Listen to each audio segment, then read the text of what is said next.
mukubira zamanyi Faridah Nakazibwe tubuzeeko mukwano bana Masaka gye muli then ekibera omukyalo w'amaanyi ye anzikiririzaamu ne bwengwa Faridah situka si ye gwe nazaala situka stand up ne bwenkola ki ajja Sarah nakintu ssenyongi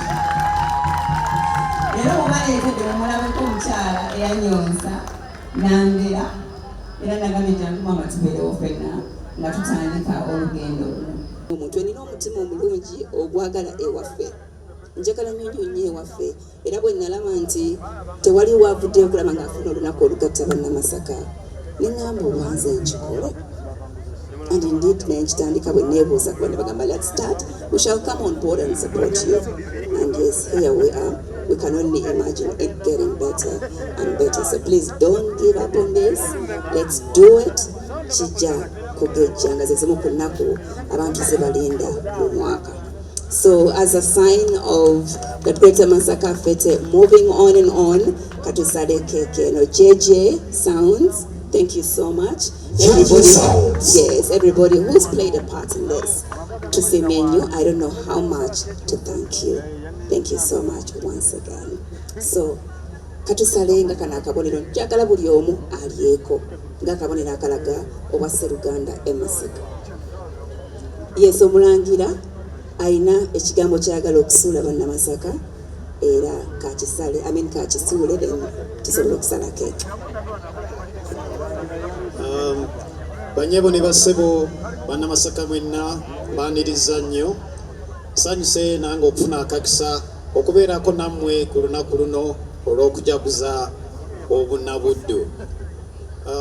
Nze siri wano nga omuwagizi naye ndi wano nga nange omu ku munnabuddu, era nga muto wange bwe yankyukirira nga mpulira kinkakatako okubeerawo, kubanga mpulira ffe mu bukulembeze n'oli olangira mpulira kiba kitukakatako okuyamba omuntu yenna avaayo okukola ekintu ekigasa ekikulaakulanya abantu baffe.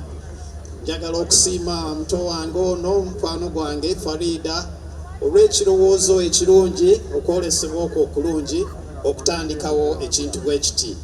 Nkulaba okwange actually ekintu kino kyalwawo dda, kubanga omukolo guno mukulu, kubanga kisooka gutuwa ffenna omukisa okusanyukira mu bunnabuddu bwaffe, ne gutuwa omukisa okumanyigana, okwanagana, okwenyumiriza mu bayimbi baffe, mu bakulembeze baffe, okunyumirwa obunnamasaka. Mu butuufu simanyi oba waliwo kitundu ekirala mu Buganda oba mu Uganda ekiyinza okukola ekintu kino. Masaka yankizo nnyo era nkakasa n'abalala bajja kulabira kuno. Omukolo guno kimu ku bigendera kwe kugatta abantu baffe n'okulaba engeri gye tuyinza okwongera okukolaganira awamu ate n'okulaakulanya. Mu butuufu simanyi Buganda we yandibadde watali buddu. Actually simanyi Uganda we yandibadde watali Masaka, naye ekisinga obukulu be bantu banna Masaka ebitone Katonda be yabawa abayambye okulaakulana kw'ensi yaffe, kubanga buli wonna w'otunula oba bya bufuzi oba bya mizannyo oba bya kwesanyusaamu oba bya buwangwa, Masaka ebadde n'enkizo. Mpozi nayo kano kenjagala okubabuulira abato bangi kendowooza temukamanyi nti Ssekabaka Muteesa bwe yali nga tannawangusibwa yazimba ettendekero ly'e Masaka mu 1953, naye bwe yakomawo nga abazungu ng'omusanga agusinze, abazungu ne bamukkiriza okudda okubeera nga kabaka wa Buganda, banna Masaka beekolamu omulimo ne bamuzimbira olubiri lw'enkoni. Ekyo ekintu kikulu nnyo kyalaga omukwano wakati w'Obwakabaka n'essaza erya Buddu naddala banna Masaka. era ne Ssaabasajja okutuuka okukangavula ku ddoboozi Masaka lwe baali bagimye status y'ekibuga nga alina akakwate ne Masaka, era ne Masaka okugiyita ekibuga kya Ssaabasajja kirina gye kiva, kiraga omukwano Masaka gw'erina eri Obwakabaka. Naye nsaba omukwano ogwo n'obwagazi n'obitone Masaka bye birina ate tubikozese okuzimba Buganda ne Uganda, kubanga Masaka bw'etebenkera Obuganda buba buterenkedde, Obuganda bwe buterenkera Uganda eba enterenkedde. Buddu Masaka gwe mutima gwa Buganda ate gwe mutima gwa Uganda, Buganda gwe mutima gwa Uganda, ng'ate bannamasaka bwe bakulira ekyo.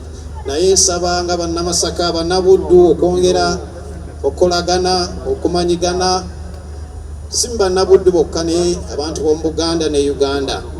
Nsaba ensi yaffe Katonda agyongere emikisa, agyongere essanyu, agyongere emirembe, agyongere obwenkanya, agyongere emikisa gye. Nziramu okweyanza muto wange Faridah olw'okufuna ekirowoosibo ekirungi, ate nembasaba mwenna, nembeyanza mwenna abasobodde okujja, ate nembasaba omwaka ogujja mujje. Abaganda bagamba nti n'ezikookolima gaali magi, kale nsuubira omwaka ogujja kijja kusingako na wano. Nsaba Katonda awankuumire, Ssaabasajja awangaale.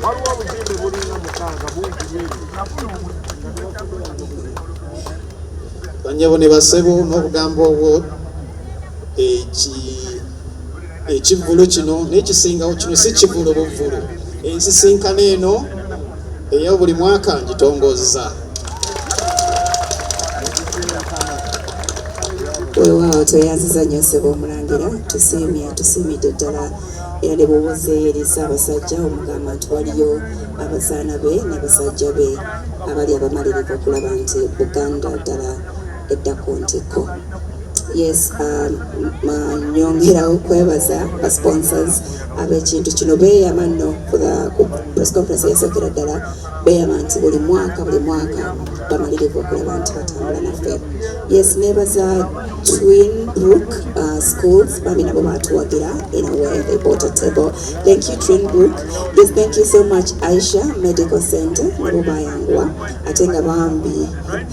Yes, thank you so much Ida Msawo Ida Wandegea Imaging Center and everybody else. By the way, babadde menya temyanga, I forgot Brunoke, my good friend, atuyimbiddeko wano wadde siwe Masaka ate nga n'enteekateeka eno wadde weeruweero agyenyigidde muyanga Faridah. Now that you're out, I have to support you, and he's been there full blast. Thank you so much, Bruno, and everybody else who's had a hand in this. Tuwebaza nnyo, tuwebaliza ddala. So now it's time to officially launch the Greater Masaka Fete.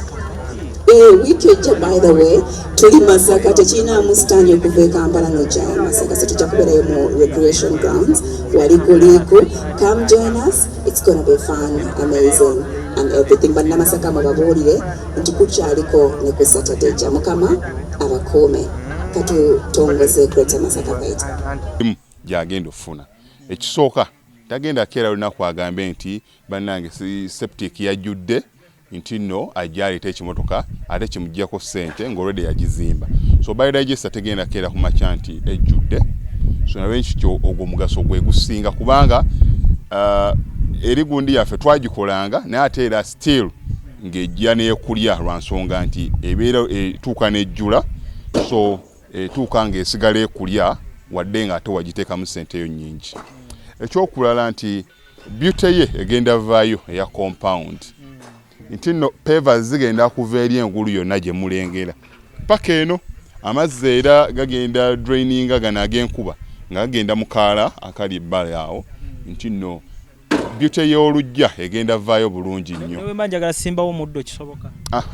Newe bwe yagala simbawo muddo ogwo, kubanga kati singa owa kamera waffe akulaga nti nno system ogira nti eri wansi foot 2 fuuti 2 kweno level kutuyimiridde wansi fuuti nga 2 so omuddo kakube guyina emirandira gitya guba gujja mmera yes bannange tetukolera bagagga bokka ate era tetusijja bayita baavu omuntu wa wansi omufuna mpola ffenna gye tuggwa nange ndi mufuna mpola so sikolera bantu sina kika kye ngamba mbuno nno nkolera baneeno wabula buli omu nga bwozze bwe tukola ki bwe tukwata kati Alihira Holdings Uganda Limited tusangibwa Kamoocha Prince Charles Drive plot 45 Kamoocha we wali offices zaffe tuyina namba z'amasimu esooka ya Airtel 07017669992